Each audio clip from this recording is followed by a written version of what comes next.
Hi అండి. Welcome to మన తెలుగింటి రుచులు. ఇవాల్టి ఈ వీడియోలో మనము బియ్యం పిండితోటి కరకరలాడే పప్పు చకోడీల్ని ఏ విధంగా తయారు చేసుకోవాలో చూపిస్తానండి. ఒకసారి నేను చెప్పిన ఈ కొలతలతో ట్రై చేయండి, చాలా క్రిస్పీగా ఉంటాయండి.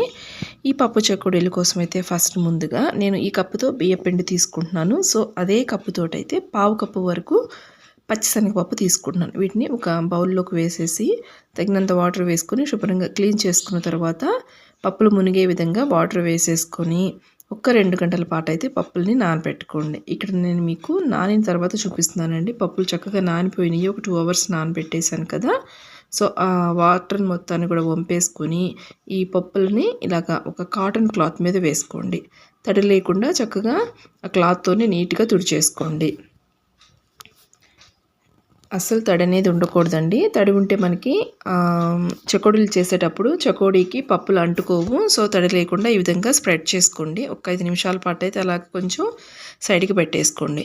ఇప్పుడు స్టవ్ మీద అడుగు మందంగా ఉండే ఇలాగ నాన్ స్టిక్ ప్యాన్ కానీ లేదంటే ఏదైనా కడాయి కానీ పెట్టుకోండి. అడుగు మందంగా ఉండే గిన్నె పెట్టుకొని అందులోకి మనం ఏ కప్పుతో తీసుకున్నాం పెసరపప్పు అదే కప్పుతోటి ఒక 1.5 కప్పు వాటర్ వేసుకొని కొంచెం పసుపు వేసుకోండి, లైట్గా కలర్ కోసమేనండి. అలాగే కారపొడి కూడా ఎక్కువ వేసుకోవద్దు, జస్ట్ ఒక పావు టీ స్పూన్ వరకు కారం వేసుకోండి. ఇందులోకి తగినంత సాల్ట్ వేసుకోండి, చూసి వేసుకోండి, అవసరమైతే తర్వాత అయినా వేసుకోవచ్చు. ఇప్పుడు ఇందులోకి 1 టీ స్పూన్ వరకు వామునైతే ఈ విధంగా అరచేతిలో వేసుకొని కొంచెం నలిపి వేసుకోండి. నెక్స్ట్ ఇందులోకి మీ దగ్గర బటర్ ఉంటే ఇలాగ 2 బటర్ క్యూబ్స్ వేసుకోండి, లేకపోతే ఒక 2 టీ స్పూన్స్ వరకు ఆయిల్ వేసుకోండి. ఇలాగ వేసుకున్న తర్వాత వీటిని హై ఫ్లేమ్లో పెట్టుకొని ఒకసారి బాగా కలిసిన తర్వాత ఒకసారి సాల్ట్ చెక్ చేసుకోండి. మీకు ఒకవేళ సాల్ట్ సరిపోకపోతే వేసుకోవచ్చు.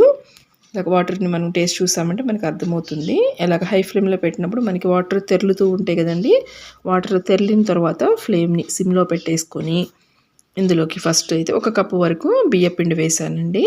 నెక్స్ట్ అదే కప్పుతోటి అరకప్పు వరకు మైదా వేసుకోండి. ఇలా మైదా వేసుకోవటం వల్ల మనకి మంచిగా గుల్లగా వస్తాయండి.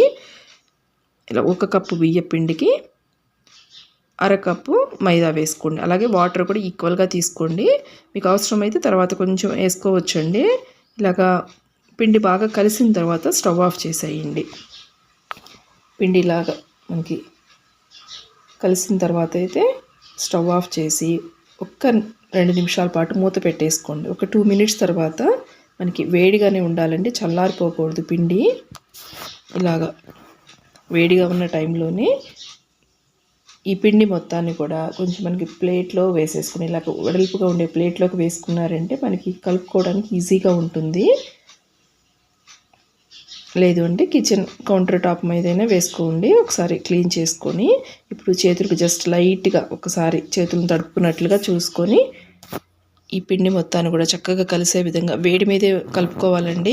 చల్లారితే మనకి చకోడీలు సరిగా రావు. సో కొంచెం మనకి వేడిగా ఉన్న టైంలోనే పిండిని అయితే ఈ విధంగా బాగా చేతితోటి మర్దన చేయాలి. మీకు ఈ పిండి కలిపే దాని మీదే డిపెండ్ అయి ఉంటుందండి చకోడీల టేస్ట్ అనేది. సో పిండిని అయితే చాలా సాఫ్ట్గా ఒక్క 10 నిమిషాల పాటు అయినా ఇలాగ అరచేతితోటి గట్టిగా ప్రెషర్ ఇస్తూ కలుపుకోండి. చాలా సాఫ్ట్గా రావాలి.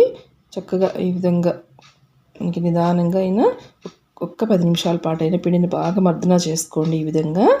ఇప్పుడు ఇందులో నుంచి కొంచెం పిండి తీసుకోండి.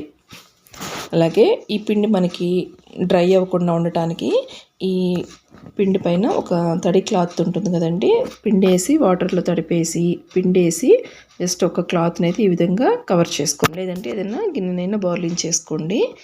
ఇప్పుడు ఒక చిన్న పిండి తీసుకోండి. మనకి నిమ్మకాయ సైజు ఉంటుంది కదా, చిన్న నిమ్మకాయ సైజు అంతా పిండి మాత్రం తీసుకొని ఈ విధంగా ఫస్ట్ రోల్ చేసుకోండి. ఇలా కొంచెం రోల్ చేసిన తర్వాత కొన్ని పచ్చిశనగపప్పుని ఈ విధంగా వేసుకొని వాటి మీదకి వచ్చే విధంగా మరొక్కసారి ఇలాగ రోల్ చేయండి.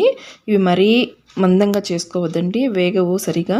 సో ఇక్కడ వీడియోలో చూపిస్తున్న విధంగా ఈ మందం ఉంటే సరిపోతుంది. అలాగే లాస్ట్ ఎడ్జెస్ని కూడా కొంచెం లైట్గా ప్రెస్ చేసుకోండి, లేకపోతే ఆయిల్లో వేసినప్పుడు అవి సపరేట్ అయ్యే ఛాన్స్ ఉంటుంది. అలాగే మధ్య మధ్యలో పిండిని కూడా ఈ విధంగా మర్దన చేసుకోవాలండి, లేదంటే కొంచెం మనకి ఎంత క్లాత్ వేసినప్పుడు పైన డ్రై అయినట్లుగా అనిపిస్తుంది. ఇలా మర్దన చేసుకున్న తర్వాత కొంచెం మరొకటి చూపిస్తున్నాను చూడండి. కొంచెం పిండిని తీసుకోండి, ఒక్కొక్కటి దానికి సరిపడా పిండిని మాత్రమే తీసుకోండి. ఈ విధంగా ఇలా బాగా రోల్ చేసిన తర్వాత కొన్ని పప్పులను ఈ విధంగా ఇలాగ స్ట్రైట్గా వేసుకోండి. వాటి మీదకి పప్పుల మీదకి ఆ రోల్ వెళ్ళే విధంగా ఇలాగ మరలా ఇంకొకసారి రోల్ చేయండి.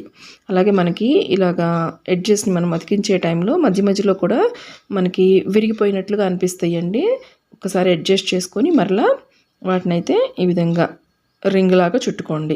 ఇదే విధంగా మిగతా పిండి అంతటితో కూడా ఇదే విధంగా ప్రిపేర్ చేసుకోండి. ఇప్పుడు డీప్ ఫ్రైకి సరిపడా ఆయిల్ పెట్టుకోండి. ఆయిల్ అయితే మీడియం హీట్ ఉండాలండి, ఓవర్ హీట్ అవ్వకూడదు. ఫ్లేమ్ని అయితే లో టు మీడియం ఫ్లేమ్లో పెట్టుకోండి. ఇక్కడ చిన్న చూపిస్తున్నాను కదా, ఒక చిన్న పిండి వేస్తే కొంచెం పైకి మనకి లేట్గా నిదానంగా పైకి వస్తే కరెక్ట్గా వేడున్నట్లు, అంటే మీడియం హీట్ ఉంటే సరిపోతుంది.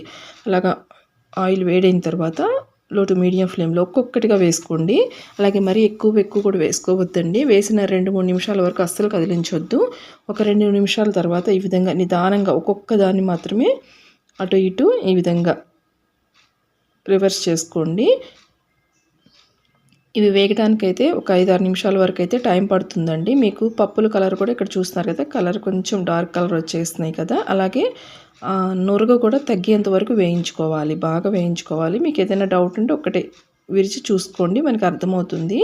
అలాగే మరీ లావుగా చేసుకున్నా కూడా అస్సలు ఫ్రై అవ్వవు. ఈ 2 విషయాలు అయితే గుర్తుపెట్టుకోండి. ఫ్లేమ్ని అయితే లో టు మీడియం ఫ్లేమ్ పెట్టాలి. అలాగే మరీ లావుగా కూడా చేసుకోవద్దు. చూస్తున్నారు కదా, మంచి కలర్ వచ్చినాయి. ఇప్పుడు ఇదే విధంగా మిగతా వాటన్నిటిని కూడా ఇదే విధంగా లో టు మీడియం ఫ్లేమ్లో పెట్టుకొని వీటిని ఫ్రై చేసుకోండి. ఆయిల్కి సరిపడా మాత్రమే వేసుకోండి. ట్రై చేసి చూడండి ఈ టిప్స్ తోటి. వీడియో నచ్చితే ప్లీజ్ లైక్ చేయండి, ఛానల్ అయితే సబ్స్క్రైబ్ చేయండి ఫ్రెండ్స్. Thanks for watching.